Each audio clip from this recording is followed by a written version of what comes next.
আসসালামু আলাইকুম। আমি জান্নাতি সিলেট থেকে বলছি। কাছে দূরে দেশ এবং দেশের বাহিরে যে যেখান থেকে আমার ভিডিওটি দেখছেন, আশা করছি আল্লাহর রহমতে সবাই ভালো আছেন। আমরাও আলহামদুলিল্লাহ ভালো আছি। বাংলাদেশি ব্লগার এসএন জান্নাতি চ্যানেলে আপনাদেরকে আরও একবার স্বাগত জানাই। দুজনের খুব ইচ্ছে ভোরবেলা হাঁটতে যাবে, তো আজকে নিয়ে গিয়েছিলাম। এখন ফেরার পথে দুজনেরই পায়ে ব্যথা করছে, অনেক কষ্টে ওরা ঘরে ফিরছে।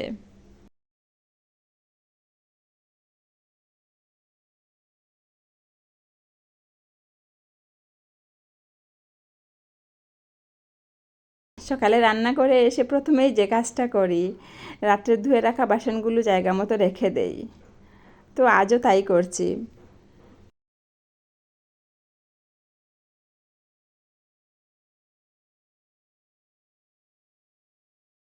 এই রেকটা আমার খুব শখের ছিল যে কিনবো আমি এটা। শুধু শখ বললে ভুলও হবে কিছুটা, অনেক প্রয়োজনও ছিল এটার, কিন্তু কিনতে পারছিলাম না নানান অসুবিধার জন্য। তো যাই হোক, অবশেষে কিনে নিয়ে এসেছি। আর এখন বাসন রাখতে কি যে শান্তি, মাশাআল্লাহ।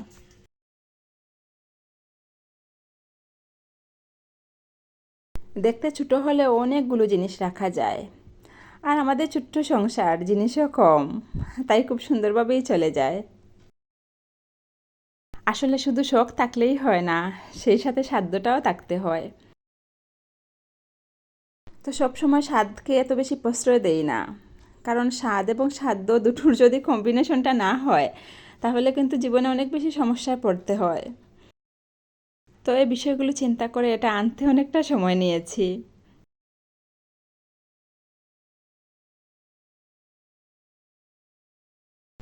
আমার ব্যক্তিগত সমস্যা, তাছাড়া আমি একটা পার্ট টাইম জব করি, সেই সাথে সন্তানদের পড়াশোনা, সব কিছু মিলিয়ে আমি আসলে রেগুলার ভিডিও দিতে পারি না।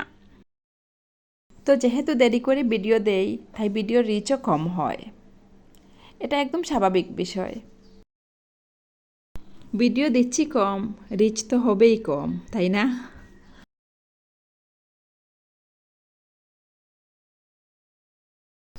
এবং তাতে আমার কোনো দুঃখ নেই, কারণ শখ থেকে শুরু করেছিলাম ভিডিও দেয়া। আর এখন না বড্ড বেশি মায়ায় পড়ে গেছি, তাই এটা ছাড়তেও পারছি না। এজন্য অনেক দেরিতে হলেও একটা ভিডিও দেই।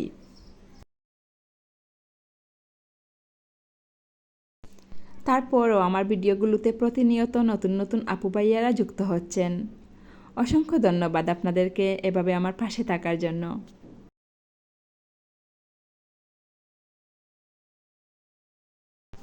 আমি এখনও অসুস্থ, ছোট্ট একটা অ্যাক্সিডেন্ট করেছি তো তাই। তো রিহান তাসফিয়া কী করবে, ওদেরকে সময় দিতে পারছি না, কষ্ট হয় ওদের জন্য। তো ওরা ওদের মতো করে সময় কাটাচ্ছে, খেলা করছে।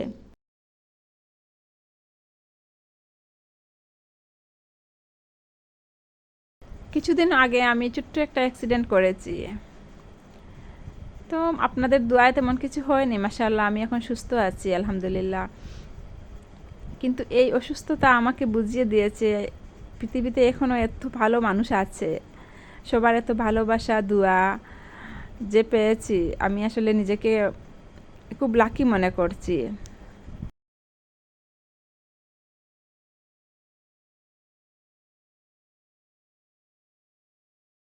অসুস্থতার খবর পেয়ে যে আত্মীয় স্বজনরা বাসায় এসেছিলেন, আর টুকটাক যা বাসনগুলো বের হয়েছে এখনও এগুলো সরানো হয়নি।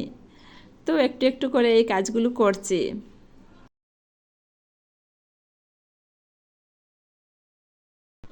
ডাক্তার বলে দিয়েছেন আমাকে বেশি করে শাকসবজি খাওয়ার জন্য। তো রিহানের বাবা এ কথা শুনে অনেকগুলো লাল শাক এবং পুঁই শাক নিয়ে এসেছেন। তো রান্না করে করে রাখছি এখানে।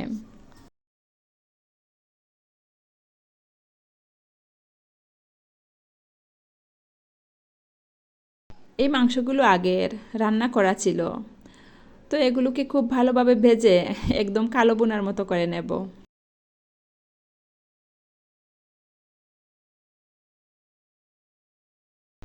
রান্নার ফাঁকে এক্সট্রা বাসনগুলো ধুয়ে নিচ্ছি। সব শেষে করতে গেলে একসাথে অনেক কাজ হয়ে যায়। আমার আজকের ভিডিওটি যদি আপনাদের কাছে ভালো লেগে থাকে তাহলে প্লিজ একটা লাইক দিতে ভুলবেন না। চাইলে আমার চ্যানেলটিকে সাবস্ক্রাইব করেও রাখতে পারেন, এতে করে আমি ভিডিও ছাড়া মাত্র আপনাদের কাছে নোটিফিকেশন পৌঁছে যাবে আর আপনারা সেটা দেখে নিতে পারবেন। আর আপনি যদি ফেসবুক থেকে আমার ভিডিওটি দেখে থাকেন চাইলে পেজটি ফলো দিয়ে রাখতে পারেন। আর আপনারা যারা কাজগুলো অলরেডি করে নিয়েছেন আপনাদেরকে অসংখ্য ধন্যবাদ। যখনই বাড়িতে যাই ওখান থেকে রিহান তাসফি আসতে চায় না সহজে। রিহানের পরীক্ষা সামনে, তাই বেশি দিন থাকতেও পারিনি। তো ওদেরকে জোর করে নিয়ে এসেছিলাম এবং বলেছিলাম যে তোমাদেরকে নিয়ে পার্কে যাব। তো কথা দিয়ে যখন এনেছি সেই কথা তো রাখতে হবে। তো ওদের কথা রাখতেই ওদেরকে নিয়ে গিয়েছিলাম শিশু পার্কে। আমার বিরুদ্ধে আম্মার কাছে নালিশ করেছে আমি নাকি ওকে এভাবে বলে আনি এখানে, কিন্তু কোথাও নিয়ে যাই না। তো এবার বাসায় ফিরে বললাম নানাকে ফোন দিয়ে বলো যে আমরা পার্ক থেকে ঘুরে এসেছি। তো হাসতে হাসতে শেষ, কারণ সে খুব ভালো করেই জানে এই অভিযোগটা মিথ্যে ছিল। এটা ছিল নানা বাড়ি থেকে না আসার একটা বাহানা মাত্র। এর জন্য খুব লজ্জা পেয়েছিল আমার ছেলেটা। তারপর বলল নানাকে যে নানা আমি পার্ক থেকে ঘুরে এসেছি, এখন আমরা খুশি আছি, তুমি মন খারাপ করো না। তো তার উত্তরে আম্মা বললেন তুমিও মন খারাপ করো না, পরীক্ষা দিয়ে আবার আসবে। তো এখন ওরা সবাই শান্তি, আমিও শান্তি। ওদের যন্ত্রণায় এখন আমি বাড়িতে যাওয়া প্রায় ছেড়েই দিয়েছি।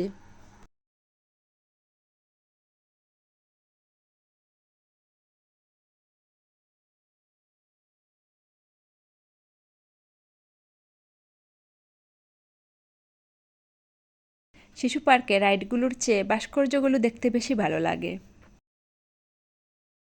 আর বিশেষ করে বাচ্চারা এগুলো দেখে খুবই খুশি হয়, সবগুলোর নাম যে বলতে পারে এজন্য। তাসফিয়া এটা দেখেই বলল মা অলি উড়ে ফুলে ফুলে। ভালো লাগে বাচ্চাদের মুখে এই কথাগুলো শুনতে।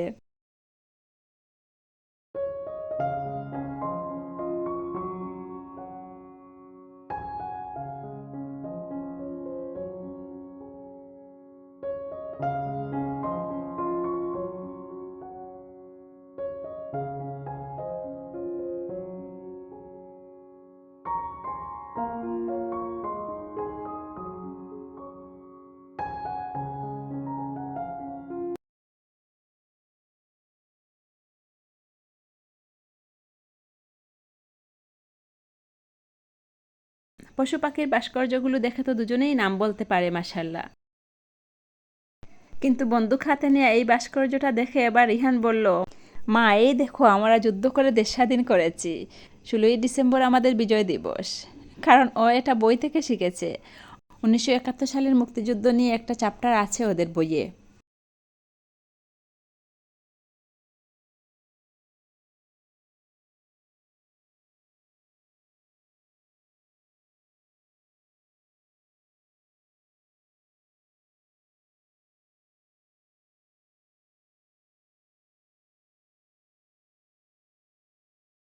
তো সন্ধ্যা হওয়ার অনেক আগেই আমরা বাসায় চলে এসেছি। মাগরিবের নামাজ শেষ করে এখন সন্ধ্যের নাস্তা করে নেব। এই পিঠাগুলো আবার ছোট ভাইয়ের বউয়ের বাসা থেকে এসেছিল। খালার হাতের এই সিঙ্গারাগুলো এত টেস্টি ছিল, রিহানের বাবা পেয়ে তো খুব খুশি।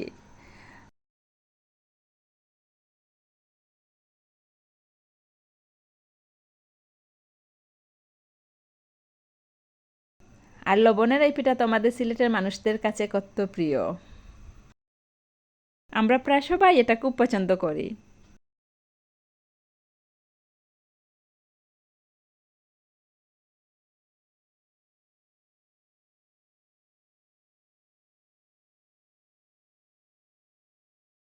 আমাকে দেখতে যে সবাই এসেছিল, তো আমার এই ছোট্ট সোনামণিগুলোকে আমি রেখে দিয়েছি ভিডিও সব শেষে। ওদেরকে যতই দেখি ততই মজা পাই, ভালো লাগে আমার। কারণ বাচ্চাদের এই বয়সটাই কিন্তু সবচেয়ে বেশি ভালো লাগার, এই বয়সে ওরা যাই করে তাই ভালো লাগে। আর এই মুহূর্তে ছোট্ট রাজকুমারের দখলেই কিন্তু সকলের ভালোবাসা, সবাই একজনকে ঘিরেই বসে আছে। আপনারা সবাই ওদের জন্য দোয়া করবেন। আপনাদের জন্য রইল অনেক অনেক দোয়া এবং ভালোবাসা। সবার সুস্বাস্থ্য কামনা করে আজকের ভিডিওটা এখানেই শেষ করছি। আল্লাহ হাফেজ, আসসালামু আলাইকুম।